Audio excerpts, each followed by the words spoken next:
Question 90. The Basel Committee defines the risk data aggregation as defining, gathering, and processing risk data according to the bank's risk reporting requirements to enable the bank to measure its performance against its risk tolerance and appetite. Which of the following is a correct characteristic of effective risk reporting practices according to the Basel Committee on Banking Supervision? Answer A.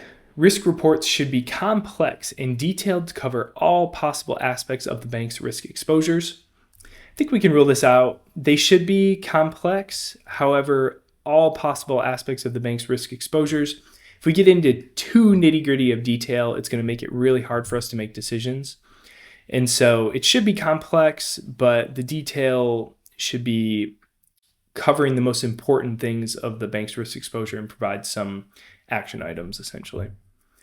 B, risk reports should be timely, accurate, clear, and actionable, supporting decision-making at all levels. That sounds good, and probably our answer so far.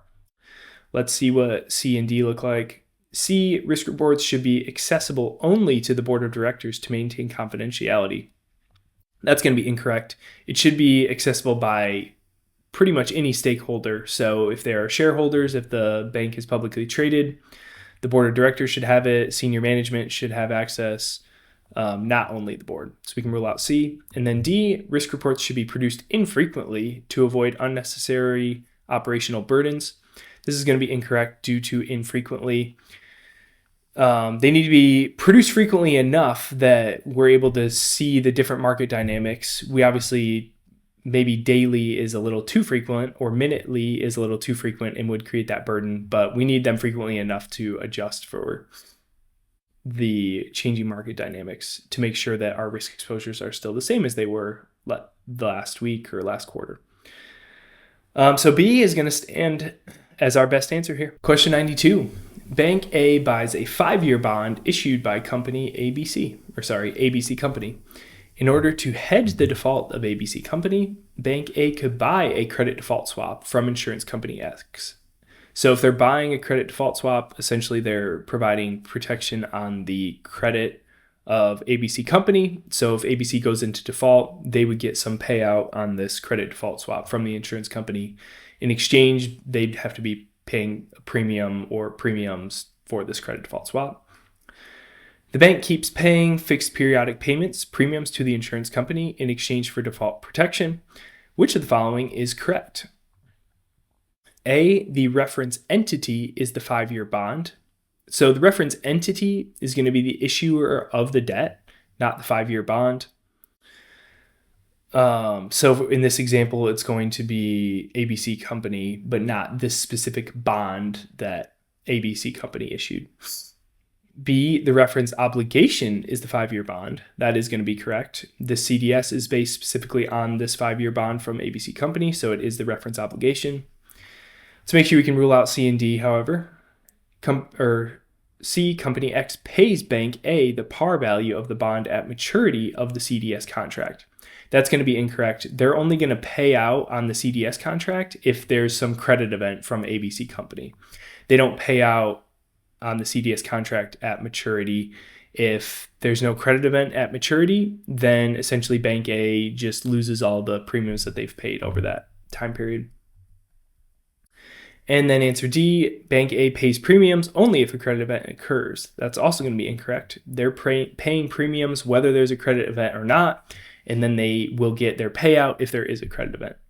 So this would be accurate if it said insurance company pays out only if a credit event occurs.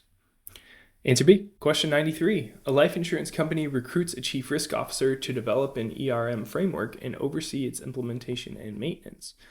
Previously, the company has always had a silo approach to risk management and has risk management professionals embedded within business units. Which of the following presents an immediate challenge to the newly appointed CRO is most likely to face? A raucous welcome by other executives such as the CFO and the CEO. I'm going to rule this out. That could create issues, but I wouldn't say it's most likely an immediate challenge for the CRO. B, developing a robust ERM framework. Again, I think we can rule this one out. If they're coming in as the chief risk officer of the company, presumably they have a lot of experience in risk and those in ERM frameworks. So them being able to develop a robust framework is probably a prerequisite of the job. So not necessarily something they'll probably have an issue with. C, a conflict between the ERM function staff and risk professionals embedded within business units. I think this sounds like it could be our answer, mainly due to this right here. So silo approach to risk management, and they have different risk professionals within business units. So if he's trying to develop some type of framework that is impeding on the professionals within each of those business units, there could be some pushback between the units and with him or her, the new CRO. Let's make sure D is not a better answer. D, difficulties understanding the company's objectives and business model. I think similar to B, these are kind of prerequisites for the job. They should have a good handle on these before coming into the job. Answer C. Question 94. Which of the following statements is most likely correct with regard to the liquidity crisis at Northern Rock in 2008? Northern Rock, A, adopted the Originate-to-Keep model where it offered mortgages to facilitate ownership and would proceed to keep these assets on the balance sheet until maturity. So 2 reasons this one's wrong. They were doing a Originate-to-Distribute model. So they were offering mortgages for ownership, but then they were selling those they were securitizing and selling those mortgages off, so they were not holding them on their balance sheet. B, Northern Rock relied heavily on customer deposits to fund its engagements in the securitization market. That's going to be incorrect as well. They were not using customer deposits. They were using a lot of short-term funding facilities internationally in money markets and other options. They were using a lot of short-term financing, not customer deposits, for this Originate-to-Distribute model. C, experienced a run on deposits. Again, we're going to be wrong here for deposits. After news broke that the Bank of England had refused to come to the bank's rescue. It's going to be incorrect. The news that came out was actually related to them considering rescuing the bank, not that they were not going to rescue them. And then D, failed in part due to loss of market confidence. That's going to be correct and was part of the reason for failure. So we go with answer D here. Question 95. The Barings case revolves around Nick Leeson, a British trader who was later appointed as the general manager and head trader of Barings Futures, Singapore. He could place orders on his own. He was also in charge of accounting and settlements, and there was no direct oversight over his trading book. This allowed him to create a dummy account where he would dump all losing trades.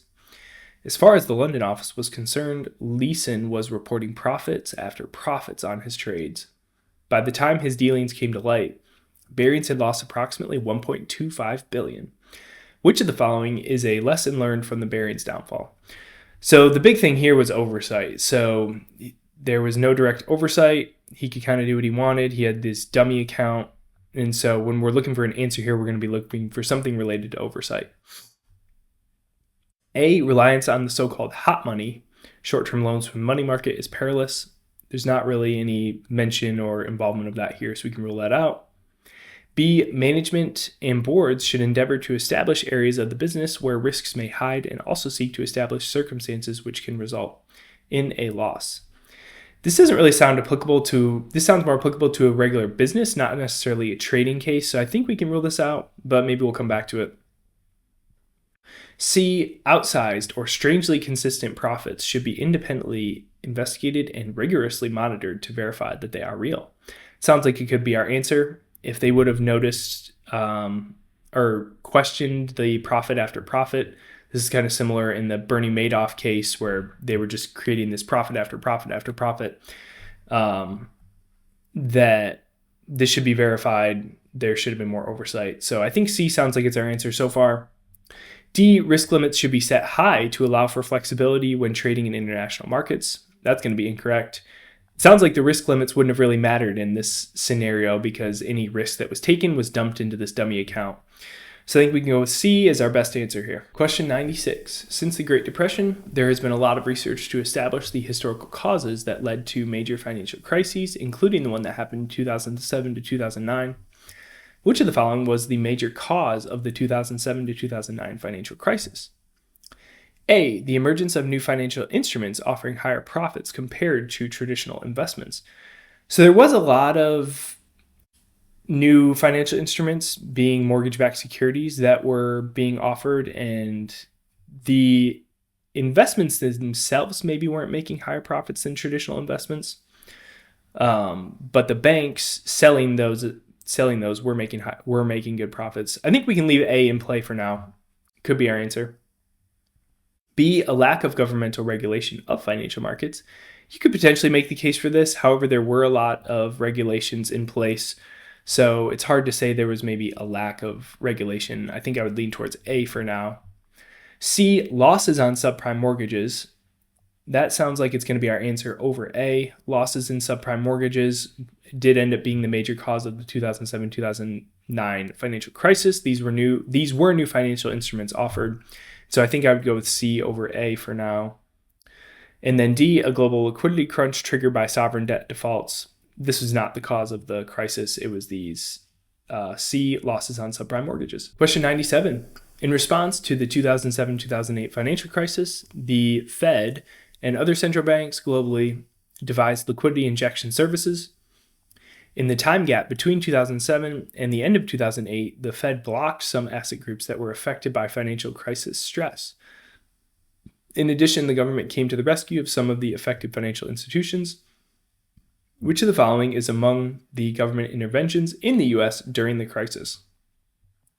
So we've got A, the Troubled Asset Relief Program, or TARP. B, the Volcker Rule implementation. C, Basel III capital adequacy requirement. Or D, the Dodd-Frank Act enactment.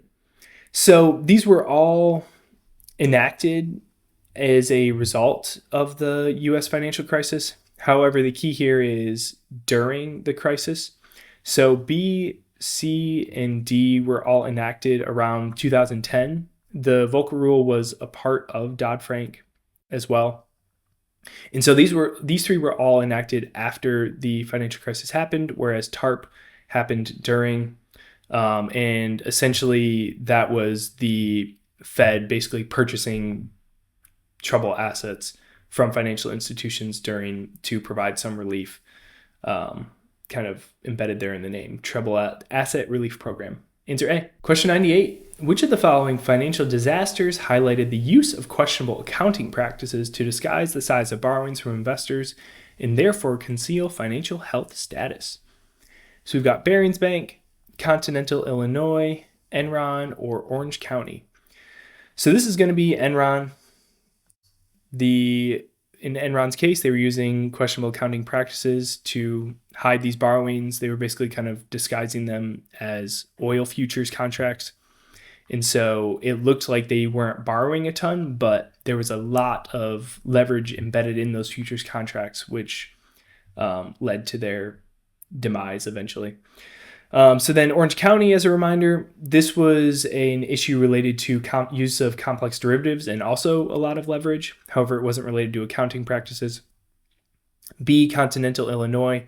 This was an issue related to short-term liquidity funding. So this was a liquidity crisis for this organization. And then Barings Bank was an oversight governance issue where they had a trader in Singapore who basically had nobody kind of checking on his trades and profits and was essentially booking all these profits in one account and then putting all the losses in another dummy account. So again, in the end, this one is C, Enron. Question 99. Although LTCM, which is long-term capital management, the hedge fund that blew up in the late 90s, was well diversified across the globe, across different asset classes and trading assets, it still proved difficult to shake off market risk. Which of the following best explains why the market risk remained persistent? A, all of its trading strategies were hinged on a single economic prediction that risk premiums and market volatility would decline. This is going to be correct, or likely our answer so far. Even though they had all this different diversification and all these different assets and everything, they were still hinged, and they were doing pairs trades. They were still hinged on this single prediction that risk premiums and market volatility would decline. So because they had all this global diversification, even though those assets were all tied to these two main things. It made them less diversified than it looked. So I think A is our answer so far, but let's rule out the others. B, the diversification was somewhat narrow, i.e. the fund concentrated on just a few similar assets. That's going to be incorrect. They were using a lot of different assets. Imitators flooded the market, creating a situation where LTCM served as the market maker rather than the price taker. That's going to be incorrect. There were traders that came into the market,